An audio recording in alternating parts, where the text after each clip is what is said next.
여호와께서 아브람에게 이르시되 너는 너의 고향과 친척과 아버지의 집을 떠나 내가 내게 보여줄 땅으로 가라. 내가 너로 큰 민족을 이루고 내게 복을 주어 내 이름을 창대하게 하리니 너는 복이 될지라. 너를 축복하는 자에게는 내가 복을 내리고 너를 저주하는 자에게는 내가 저주하리니 땅의 모든 족속이 너로 말미암아 복을 얻을 것이라 하신지라. 이에 아브람이 여호와의 말씀을 따라갔고 롯도 그와 함께 갔으며 아브람이 하란을 떠날 때에 75세였더라. 아브람이 그의 아내 사레와 조카 롯과 하란에서 모은 소유와 얻은 사람들을 이끌고 가나안 땅으로 가려고 떠나서 마침내 가나안 땅에 들어갔더라. 아브람이 그 땅을 지나 세겜 땅 모래 상수리 나무에 이르니 그때 가나안 사람이 그 땅에 거주하였더라. 여호와께서 아브람에게 나타나 이르시되 내가 이 땅을 내 자손에게 주리라 하신지라. 자기에게 나타나신 여호와께 그가 그곳에서 제단을 쌓고 거기서 베델 동쪽 산으로 옮겨 장막을 치니 서쪽은 베델이요 동쪽은 아이라. 그가 그곳에서 여호와께 제단을 쌓고 여호와의 이름을 부르더니 점점 남방으로 옮겨갔더라. 아멘. 네, 호산나 찬양대 귀한 찬양 감사드립니다. 오늘 우리가 함께 마음을 다해 찬양을 올려드린 것처럼 여호와 하나님으로 인하여 기뻐하고 하나님을 기뻐하는 삶 살기를 원합니다. 주 여호와 하나님을 기뻐하는 것이 우리의 힘과 능력이라고 했습니다. 여러분 꼭 그런 삶을 누리시기를 축복합니다. 이미 여러분에게 안내해드린 것처럼 다음 주일은 저희가 맥주감사 주일로 지키게 됩니다. 맥주절은 첫 열매, 첫 수확을 얻게 된 것 하나님 앞에 감사드리는 그런 절기입니다. 여러분 첫 수확을 주신 것도 너무 감사한데 사실 첫 수확은 아직은 미약한 수확입니다. 우리의 삶이 어떻게 흘러갈지를 모르는 거죠. 하지만 미리 감사하는 믿음으로 하나님의 인도하심을 구하며 감사하는 굉장히 중요한 절기입니다. 여러분들 믿음으로 다음 주에 나오실 때 꼭 감사의 제목을 가지고 여러분의 심령 가운데 감사의 제목을 가지고 나와서 하나님께 마음껏 감사하는 주일 예배 드리게 되기를 축복합니다. 여러분 또 다음 주까지 해외 아동 후원을 결연하는 것을 다음 주까지 받으려고 합니다. 제가 행정실에 몇 명 신청했는지 안 물어봤어요. 100명 저희가 모으고 있는데 이미 다 넘었을지도 모르겠습니다. 그럴까요? 여러분 기도하시면서 믿음으로 한번 반응해 보시기를 바랍니다. 하나님의 계획이 놀랍습니다. 우리 매화교회 통해서 선교지마다 다음 세대가 세워지는 역사가 있기를 원합니다. 지난 3주간 동안 저희가 아브라함을 하나님께서 부르시고 그의 삶을 다듬어 가신 이야기를, 그 믿음의 여정을 살펴보았습니다. 오늘이 그 마지막 시간인데 오늘은 다시 한번 하나님께서 아브라함을 처음 부르셨던 그 믿음의 여정이 어떻게 시작되었는지 다시 살펴보면서 주님께서 왜 그렇게 아브라함을 부르셨나, 왜 그렇게 아브라함의 삶을 이끌어 가려고 하셨는지 그것을 우리가 깨달아 알아서 그 지혜를, 영적인 지혜를 우리 삶에 적용해 보게 되기를 원합니다. 여러분, 하나님은 왜 그렇게 아브라함을 부르신 걸까요? 이 질문을 해보면 우리가 말씀을 통해서 아주 특별한 이유를 찾기가 사실은 쉽지 않습니다. 그러나 한 가지 분명한 것은 아브라함이 하나님의 사랑 한가운데 이미 서 있었다는 거예요. 하나님께서 그를 일방적으로 불러주셨다는 겁니다. 은혜의 한 복판으로 이끄셔서 그 가운데 세우신 거예요. 그 이유가 뭘까? 하나님을 더 깊이 알아갈 기회를 아브라함에게 주기를 원하신 겁니다. 하나님은 아브라함에게 믿음의 길을 걷도록 하신 다음에 그냥 두시는 분이 아니라 하나님 당신과 새로운 관계 가운데 거하기를 하나님이 너무나 간절히 원하셨던 거예요. 여러분, 하나님과의 관계 가운데 부르심을 받은 자들, 그들은 그 믿음의 여정에서 귀한 것을 깨닫고 누리게 됩니다. 오늘도 우리가 말씀 통해서 우리도 그것을 놓치지 않게 되기를 원하는데, 그중 먼저 하나님의 복은 주어지는 것이다. 이 사실을 우리가 놓치지 않기를 원합니다. 여러분 보세요. 하나님께서 그저 찾아오셨습니다. 일방적으로 찾아와 말씀을 하셨어요. 다시 말해서 하나님이 먼저 움직이신 겁니다. 우리가 이루어가고 노력하고 성취하는 것 아니라 전적으로 주어지는 은혜입니다. 그렇기에 복이 주어진다는 차원에서 보면, 우리 입장에서 보면 참 수동적인 거죠. 매우 수동적인 의미를 갖습니다. 여러분, 축복하다, 축복한다, 이 bless라는 단어가 자기 자신에게 쓰일 때는 대부분 수동태로 쓰입니다. 그런데 남을 축복하는 경우는 능동태로 쓰입니다. 그 이야기는 우리가 하나님의 복을 구할 수는 있어도 하나님의 복을 우리가 우리 힘으로 쟁취해서 획득하는 것은 아니라는 거죠. 주어지는 겁니다. 여러분, 선물 받으면 기분 좋으시죠? 아마 선물 받는 거 싫다고 하시는 분 계시면 아마 제가 한번 만나보고 싶습니다. 선물 받으면 좋죠. 그런데 그 선물은 주는 사람의 마음과 생각과 뜻이 담겨 있을 때 빛이 바랍니다. 그러니까 선물을 주는 사람의 정말 사랑과 정성이 담겨 있는 것, 그 사람의 아주 번뜩이는 재치도 담겨 있을 때가 있는 거죠. 그런데 어떤 경우 여러분 중에 그런 분 계십니까? 아주 가까운 사람에게 선물을 거의 빼앗듯이 받으시는 분. 너 내가 이거 옛날부터 찍어놨어. 너 그거 나에게 선물해라. 왜? 그냥 해. 이런 분들도 계세요. 그냥 정해줍니다. 그리고 그거 내놔라. 거의 선물을 이렇게 빼앗듯이 받으시는 분 계세요. 근데 그런 순간에 이미 그건 선물이 아닌 거죠. 왜 그럴까요? 선물에는 주는 사람의 간절한 마음이 담겨 있을 때 그 선물의 의미가 빛을 발하기 때문에 그렇습니다. 여러분, 복은 어떨까요? 하나님에 의해서만 주어지고 부어지는 겁니다. 그러니까 내 의지대로 내 계획대로 얻어냈다고 좋아할 문제가 아니에요. 사실 그것은 복이 아닙니다. 내 의지와 계획을 넘어서서 오로지 하나님께서 가장 좋은 것으로 허락하신 것, 그게 바로 하나님의 복이고, 그렇기 때문에 그게 신성하고 거룩한 겁니다. 하나님께서는 아브라함에게 하나님의 복이 어떻게 부어지는지를 알게 하세요. 그리고 하나님은 아브라함을 그토록 이끌어 가시기를 원하십니다. 왜 그러실까요? 아브라함이 하나님을 깊이 알게 되기를 원하시는 거예요. 하나님과 아브라함, 하나님은 깊은 관계 가운데로 나아가기를 하나님이 더 원하시기 때문입니다. 그래서 하나님께서는 아브라함이 아브라함 뜻대로 살아왔던 땅에서 떠나라고 하세요. 우리에게도 말씀하십니다. 너 뜻대로 살던 그 땅에서 떠나라. 창세기 12장 1절에 여호와께서 아브라함에게 이르시되 너는 너의 고향과 친척과 아버지의 집을 떠나 내가 내게 보여줄 땅으로 가라. 보여줄 땅으로 가라는 이 말씀을 묵상할 때마다 사실 믿음의 도전이 됩니다.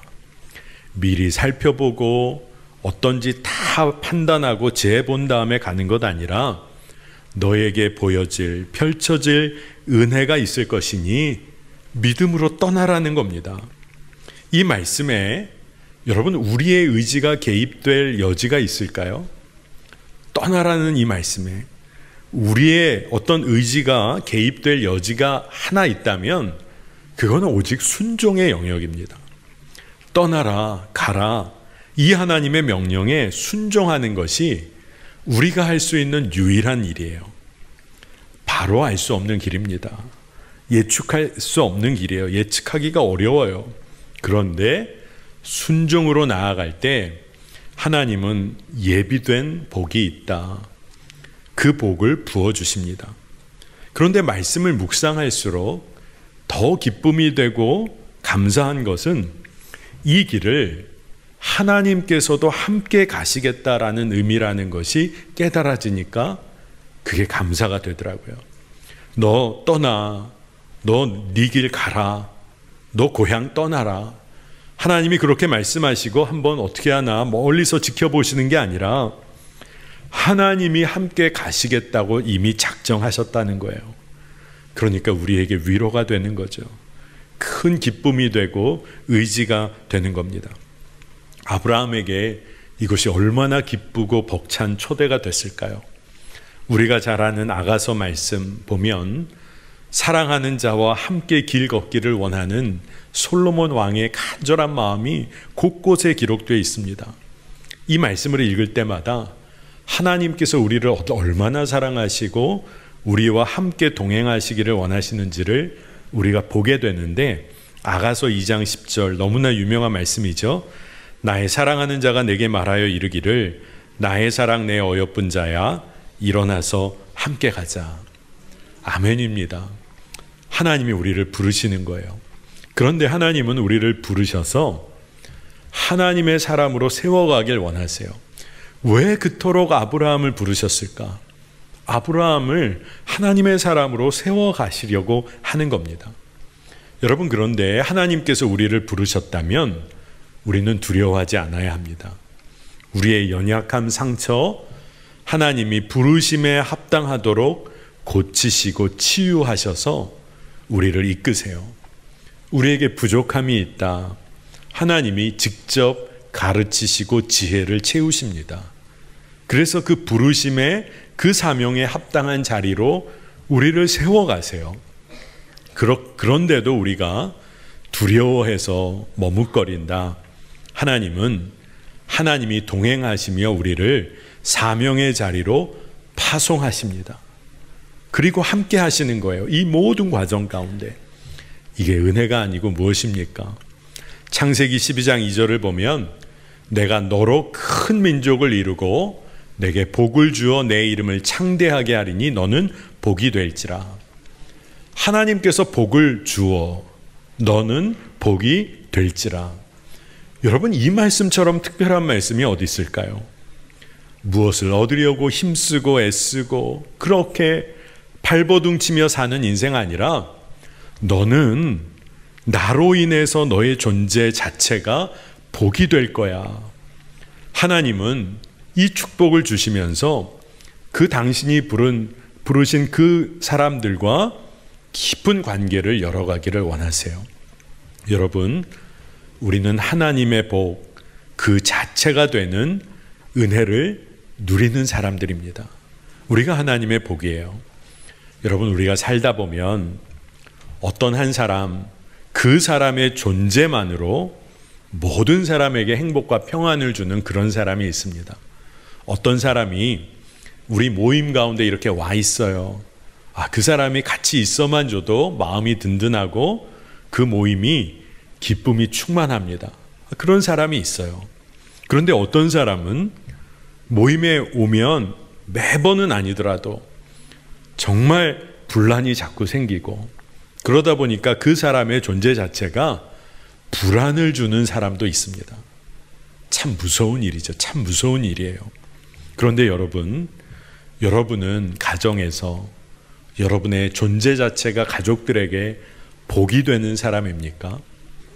여러분은 여러분의 일터에서 동료들에게 여러분의 존재 자체가 하나님의 복이 되고 있습니까? 우리가 진짜 물어야 하는 거죠. 그런데 여러분, 걱정을 마세요. 하나님의 말씀은 하나님께서는 우리를 존재 그 자체가 복이 된 사람으로 세우시기를 원하신다는 거예요. 그러니까 우리가 믿음을 가지면 돼요. 그러면 그런 사람으로 살게 되면 우리가 이루고 감당해야 할 일이 있음을 깨닫습니다. 그것은 뭐냐 하면 다른 누군가를 똑같이 그 복된 존재로 세우고 섬기는 일입니다. 하나님과의 관계로 다른 이들 초대하는 거예요. 하나님의 이름이 내 삶을 통해서 드러나고 선포되는 일, 복음을 전하고 증거하는 일에 우리의 삶을 내어드리는 겁니다. 우리가 하나님의 자녀라고 살죠. 또 우리가 맺는 수많은 관계 속에서도 하나님의 자녀답게 사랑하고 섬기며 살아야지 합니다.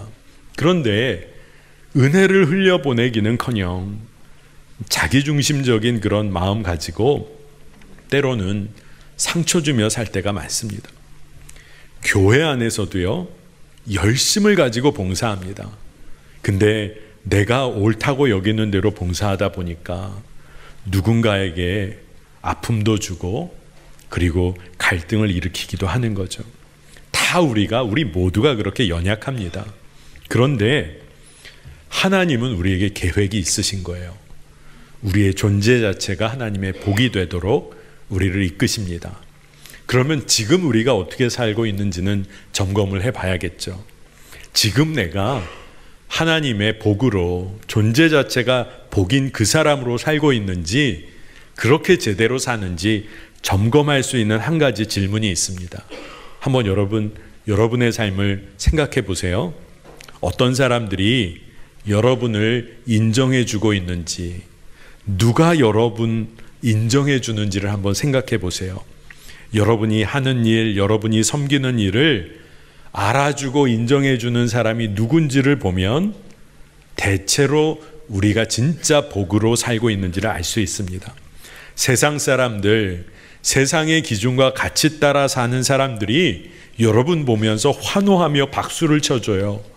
그러면 우리가 두렵고 떨리는 일이라는 것을 알아야 합니다. 내가 세상 가운데서 살아가요. 근데 주변 사람들이 너 정말 잘한다 막 격려해줘요. 근데 그 사람들이 세상 기준 따라 막 달려가는 사람들이에요. 그러면 우리가 진짜 우리의 삶을 점검해야 하는 것이죠. 하지만 우리의 삶의 주변의 사람들이 우리를 보면서 우리를 통해 하나님이 하신 일만 바라보게 된다. 우리를 통해서 오직 주님만 드러나게 된다. 그러면 진짜 여러분이 복으로 살고 있는 거예요. 하나님이 인정해 주시는 삶, 그게 진짜 복된 삶입니다. 존재 자체가 복인 삶인 거예요. 여러분은 어떤 삶을 살고 계십니까? 하지만 여러분 세상의 걱정에 얽매일 필요 없으세요. 우리가 세상 걱정에 얽매일 필요 없다 이런 말씀을 들으면 오해할 때가 있는데, 정말로 세상 가운데 그리스도인들 책임 감당하고 성실하게 주님의 뜻대로 사는 거 해야 합니다. 하지만 세상 걱정에는 얽매이지 않아야 한다는 거예요. 우리 모두가 연약해서 자꾸 무너지고 넘어지는 삶의 영역이 있습니다. 그러니까 어떻게 해야 할까요? 그 영역을 하나님께 맡겨드려야 되는 거예요. 그래야 하나님이 문제도 정리해 주시고 하나님께서 우리의 삶을 책임져 주시면서 우리 삶의 대책이 되어 주십니다. 여러분, 아브라함도 넘어지고 무너졌잖아요. 두려워서 아내 사라가 너무 아름다워서 죽임당할까, 그래서 사라에게 거짓말하도록 하고 자기도 거짓 행세합니다. 그런데 하나님이 그거 다 정리하시고 해결하시고 믿음의 길 가게 하세요. 아브라함이 한 가지 잘한 게 뭐라고 전에 말씀 전할 때 나눴죠. 넘어졌더라도 하나님 말씀 붙잡고 그저 그 길에 서서 그 길 걷는 거 놓지 않았어요. 그러니까 아브라함이 한 일은 순종하는 믿음, 그래도 붙잡은 거예요. 걱정하고 염려하고 살기 이전에 순종하며 살아야겠다. 그 부족하고 연약하지만 그거 자꾸 붙잡은 거예요. 여러분도 순종의 삶에서 한번 탁월함을 발휘해 보세요. 믿음의 도전을 해보는 겁니다.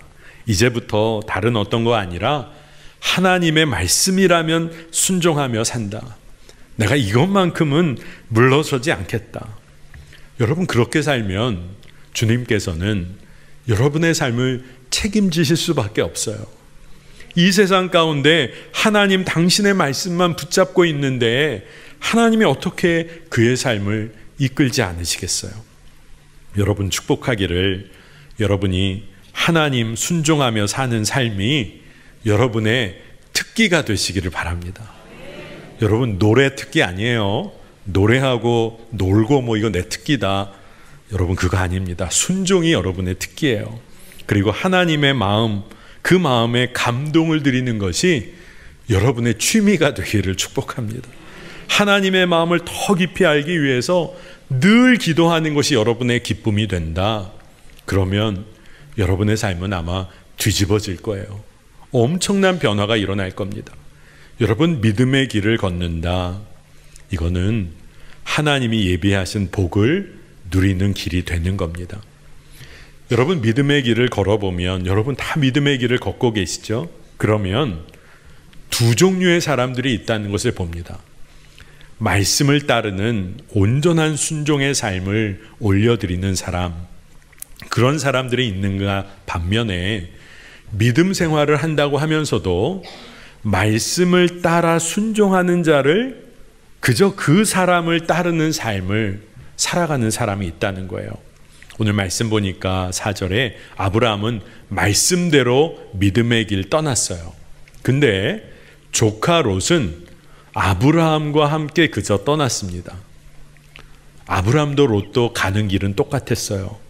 그런데 그들의 삶의 결과는 완전히 다릅니다. 여러분, 오늘 우리 모두가 주일에 하나님께 예배한다고 이렇게 다 모였습니다. 얼마나 귀한 일이에요. 그런데 하나님의 말씀대로 순종하기를 갈망하고 하나님의 이름을 전심 다하여 높여드리기를 갈망하며 모인 사람들이 있다면, 또 한편으로는 우리가 습관에 따라 이곳에 아무 기대도 없이 예배하는 사람이 혹 있을런지도 모르겠어요. 그런데 하나님께서는 오늘 우리의 예배를 통해서 우리의 마음의 중심을 받기를 원하세요.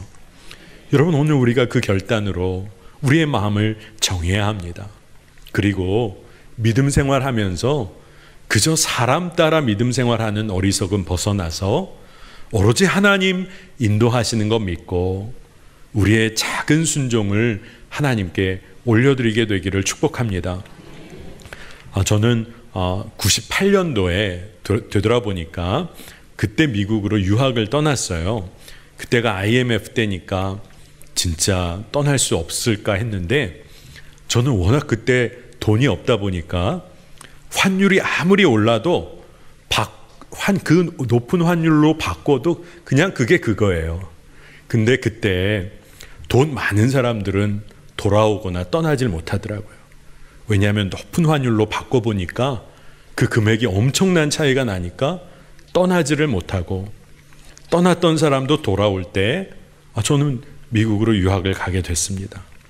근데 98년도에 아틀란타에 갔다가 2000년부터는 뉴욕에서 박사과정 공부하고 목회하게 되어서 2000년에는 뉴욕에 있었어요. 근데 그때 이제 사역을 시작하면서 초창기에는 제가 파트타임 전도사였습니다. 학교가 뉴욕 맨하탄에 있었는데 기숙사 아파트 렌트비가 진짜 만만치 않았어요. 뉴욕 맨하탄에 있으니까 더 그렇죠. 하루는 아내와 어떻게 시간이 돼서 집에 이렇게 앉아서, 왜 그랬는지 모르지만 제가 교회에서 받는 사례에서 이렇게 무슨 게임 하듯이 11조 한번 떼보고, 감사원금 드리는 거 한 달치 떼보고, 렌트비 떼내고, 또 맨하탄에서 교회까지 갈 때 다리를 건너야 되는데 그 통행료가 만만치가 않습니다. 요즘은 엄청나더라고요. 그런데 그런 거 필요한 거 다, 기본적인 거 다 뗐어요. 얼마가 남았을까요? 50불 남더라고요. 50불. 그러니까 요즘 환율로 하면 한 6만 원 될까요? 그 당시 한 5만 원 뭐 이 정도였습니다. 그때 아내와 제가 절망한 게 아니라 웃었어요. 함께 웃었습니다. 그리고 그때 저희가 경제적인 형편으로 걱정이 앞서서 여기저기 동구하러 다닌 게 아니라 그냥 감사했어요. 주님이 이곳 보내주셔서 사역할 곳이 있으니 열심히 사역하고, 공부할 기회가 주어졌으니 공부할 때는 성실히 해야겠다. 보내신 곳에서 그저 기쁨으로 순종하며 사역해야지. 근데 사실 방법은 막막한 거죠.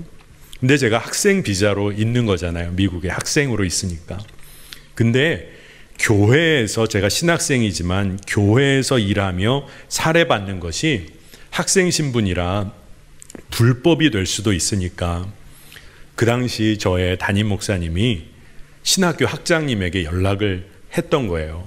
그러면서 우리 교회에 그곳 학교의 학생 박우영이라는 사람이 사역을 하면서 귀하게 쓰임을 받아서 장학금을, 지정 장학금을 학교로 보내서 학교가 장학금으로 좀 줄 수 있겠냐 물어본 겁니다. 그러니까 쉽게 말하면 제 사례를 일하는 사례로 주는 게 아니라, 다시 말해서 학교가 장학금으로 지정해서 주면 법적으로도 문제가 안 되고 또 장학금 받으니 좋고, 그렇게 학교가 좀 도울 수가 있겠냐 물어본 거예요. 근데 참 감사하게 아마 안 된다고 할 수도 있었을 텐데 학장님께서 저와 교회의 상황을 잘 이해하시고 그렇게 하시겠다. 근데 이게 장학금이니까 학기 초마다 4개월치 사례를 한꺼번에 미리 줘야지 장학금이라고 줄 수가 있다. 그렇게 된 겁니다. 여러분, 하나님의 방법이 진짜 신기해요. 저는 4개월치 일을 아직 안 했습니다. 근데 어떻게 돼요? 4개월 사례를요, 장학금으로 미리 받아요. 이게 참 신기합니다. 일을 하나도 안 했는데 똑같은 금액이에요. 근데 그래도 4개월치 모아놓은 목돈이 먼저 생기니까 어떻게든 버틸 수가 있더라고요. 근데 4개월 지나면 아직 일하지 않은 4개월치가 미리 또 저의 손에 장학금으로 들어오니까 어떻게든 살 수가 있더라고요. 하나님의 방법이 진짜 놀라워요. 무슨 금액, 월급, 사례 달라진 거 없습니다. 근데 하나님은 이 방법으로 채우시기 시작하더니만 또 다른 하나님의 방법으로 신실하게 채워가셨어요. 근데 놀라운 것은 하나님은 절대로 넉넉히 주시질 않아요. 그러나 재정 때문에 수치를 당하게 하질 않으세요. 그게 감사한 겁니다. 저희 가정이 한 일 아무것도 없어요. 한 가지, 아무리 어려워도 주님께 돌려드려야 할 것은 주님께 돌려드리고, 그리고 사역의 현장에서 기쁨으로 순종한 것밖에 없어요. 나머지는 주님이 다 이끌어 주셨어요. 여러분, 우리도 진짜 하나님의 부르심을 받았다. 그러면 우리는 어떻게 살아야 합니까? 그저 말씀 따라 가는 거예요. 작은 순종을 올려드리며 가는 겁니다. 믿음의 도전을 만나요. 하나님 신뢰하고 담대하게 그 길 걷는 겁니다. 익숙한 곳을 떠나도록 이끄실 때 믿음으로 떠나는 거죠. 눈에 보이는 것 넘어서서 행동하도록 하라 하시면 눈에 아직 결과 안 보이지만 그렇게 사는 겁니다. 지속적으로 믿음의 도전 실험을 하면서 하나님 신뢰하고 모든 것을 하나님께 걸고 사는 거예요. 여러분, 사랑하고 섬기는 일을 하라 하시면 주님의 마음으로 도전해 보는 겁니다. 주변에 많은 사람들을 하나님이 사실 허락해 주셨어요. 그 사람들 끝까지 믿어주는 겁니다. 좀 엉뚱해 보여도 함께 옆에 있어주는 거예요. 손해볼 게 좀 보여요. 하지만 그 사람과 함께 해주고 그 사람 믿어줍니다. 그러다 보면 나도 성숙해지지만 상대도 성숙해져요. 상대도 영적인 존재라 그 사랑과 은혜를 알고 자라납니다. 그래서 서로 사랑하고 용서하고 끝까지 품어주는 관계로 자라나게 돼요. 처음에는 연약합니다. 하지만 하나님의 마음으로 섬기니까 달라지는 거예요. 여러분, 부족함 없는 사랑을 우리가 하나님으로부터 이미 다 누렸습니다. 그러니 그 은혜 그대로 흘려보내는 삶을 하나님이 살라고 하실 때 그렇게 살아라. 근데 그게 얼마나 감사합니까? 하나님이 나를 통해 일하시겠다고 하시는 거잖아요. 그 하나님의 마음을 놓치지 않기를 원합니다. 아브라함이 가나안에 마침내 들어가요. 하나님의 약속 붙잡고 아브라함이 예배했다고 7절에 기록이 되어 있습니다. 여호와께서 아브라함에게 나타나 이르시되 내가 이 땅을 내 자손에게 주리라 하신지라. 자기에게 나타나신 여호와께 그가 그곳에서 제단을 쌓고. 아브라함은 옮겨가는 곳마다 계속해서 제단 쌓고 여호와의 이름을 불렀습니다. 아직 눈에 보이는 결과 없어요. 근데 아브라함이 진짜 참 잘한 일, 아무 일도 안 일어났는데 여호와 하나님의 말씀은 있으니까 그 말씀 붙잡고 그 여호와 하나님의 이름을 높이는 예배, 그 이름을 높이는 일을 계속합니다. 그러니까 말씀에 사로잡힌 삶을 산 거예요. 아브라함이 그 약속의 말씀 붙잡고 끊임없이 길을 떠납니다. 이동을 해요. 여러분, 이게 무엇을 말합니까? 아브라함이 스스로 정해놓은 한계를 믿음으로 넘어서서 계속해서 나아간 거예요. 여러분, 우리가 인생을 살다 보면 진짜 무서운 게 뭐냐? 우리가 압니다. 내가 스스로 정해놓은 한계선, 내가 내 삶에 그어놓은 마치 담과 같은 한계선이 있어요. 나는 안 돼. 나는 우울해. 내가 해봤자 이거 뭘 하겠어. 난 여기까지지. 나는 여기서 끝났어. 근데 아브라함이 믿음으로 자기가 정해놓은 한계를 하나님의 말씀을 붙잡고 뛰어넘은 거예요. 말씀을 붙잡고 넘어서서 계속 앞으로 나갔습니다. 그런데 그와 반대로 하나님의 말씀이 정해놓은 한계는 아브라함이 철저히 지켜나갑니다. 말씀이 그어놓은 선이 있다고 하면 만약에 그 선을 넘질 않는 거예요. 말씀대로 사는 겁니다. 여러분, 믿음으로 달려가는 길은 뭡니까? 바로 하나님 말씀대로 순종하는 길입니다. 그래서 그가 가는 곳마다 예배하며 주의 이름을 부릅니다. 그리고 자신의 삶, 편안한 어떤 곳에 고착되지 않고 변화의 길을 끊임없이 선택해요. 창세기 12장 8절 하반절에서 9절까지를 보면 그가 그곳에서 여호와께 제단을 쌓고 여호와의 이름을 부르더니 점점 남방으로 옮겨갔더라. 아브라함은 여전히 연약했어요. 하지만 그는 끊임없이 믿음의 길에 서 있으려고 했고, 그리고 순종의 길을 택했어요. 여러분, 어떠한 마음으로 아브라함이 여호와의 이름을 불렀을까요? 아버지 어머니를 부르는 자녀의 그 간절한 음성, 사랑하는 이를 부르는 목소리, 간절하게 의지하고 신뢰하며 부르는 그 목소리로 하나님의 이름을 불렀을 거예요. 여러분, 이름을 부른다는 것은 그 순간에 관계가 열린다는 걸 말합니다. 이름을 부르는 그 순간에 새로운 관계는 열려요. 우리의 삶에서 그 관계가 긍정적이든 부정적이든 어떤 사람의 이름을 부르는 순간에 관계가 열려요. 근데 하나님께서 일방적으로 아브라함 찾아가셔서 말씀하시고 그의 이름을 부르시고 그를 이끄셨어요. 그랬는데 그가 순종하고 따라갑니다. 이제 아브라함이 어떤 자로 바뀌게 되냐? 삶의 매 순간 여호와 하나님의 이름을 부르는 자로 서게 된 거예요. 그 관계가 열리기 시작한 겁니다. 하나님은 뭘 더 원하실까요? 더 깊은 관계로 나아가자. 나를 더 맛보아 알아라. 내 사랑을 더 너에게 드러내고 싶다. 이게 진짜 은혜 중에 은혜라는 겁니다. 우리가 하나님을 사랑함으로, 하나님을 신뢰함으로 여호와의 이름을 부르기를 원합니다. 그분께 우리의 삶을 완전히 의탁함으로, 그 순종으로 여호와 하나님의 이름을 부르기를 원합니다. 오늘 이 주일 우리가 다시 한번 잊지 않아야 할 영적 지혜 하나가 있어요. 그것은 다름 아니라 아브라함이 여호와의 말씀을 듣고 떠나기도 전에 이미 하나님의 복은 주어졌다는 사실입니다.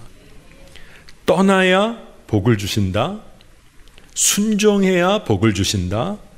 일면 맞는 말일 수도 있어요. 하지만 사랑 그 자체이신 하나님의 입장에서 보면 하나님의 복은요, 하나님이 부르실 때 이미 주어진 거예요.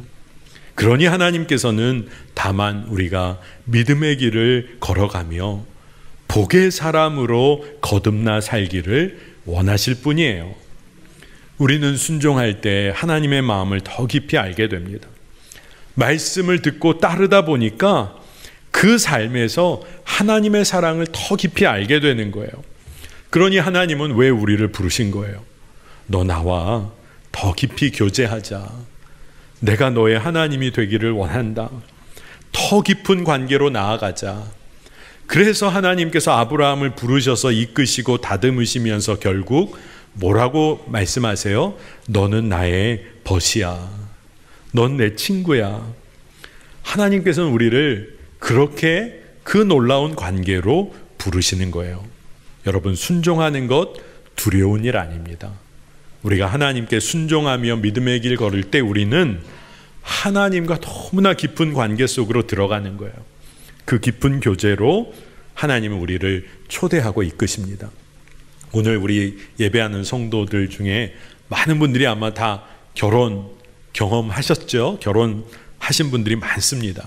또 우리 청년들은 아마 연애하고 있는 청년들도 꽤 있을 거예요.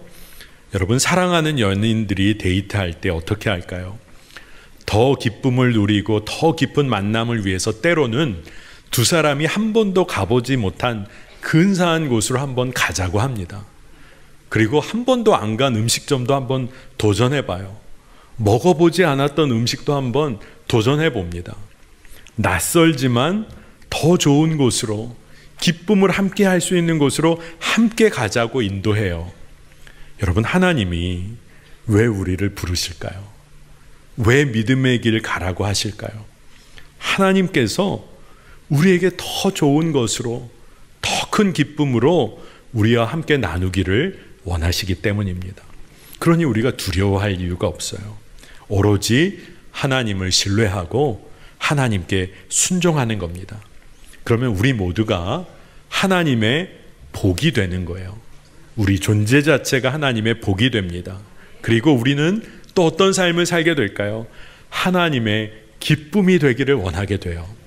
여러분, 이게 얼마나 놀라운 믿음의 길입니까? 우리를 이끄시는 하나님은 우리에게 놀라운, 우리가 한 번도 가보지 않은 길을 보여주기를 원하세요. 두려워하지 마세요. 그 길은 하나님을 더 깊이 맛보아 아는 놀라운 은혜의 길입니다. 여러분, 그 길 다 걷게 되시기를 축복합니다. 기도하겠습니다. 하나님, 오늘 주의 날 마음껏 주를 예배하며 주의 이름을 부르는 하나님의 자녀 삼아주시니 너무나 감사합니다.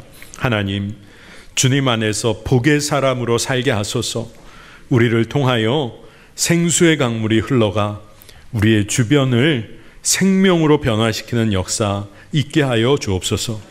주님께서 부어주시는 복을 우리가 누릴 뿐 아니라 가족과 동료들에게 우리의 존재 자체가 복이 되는 삶을 살게 하소서.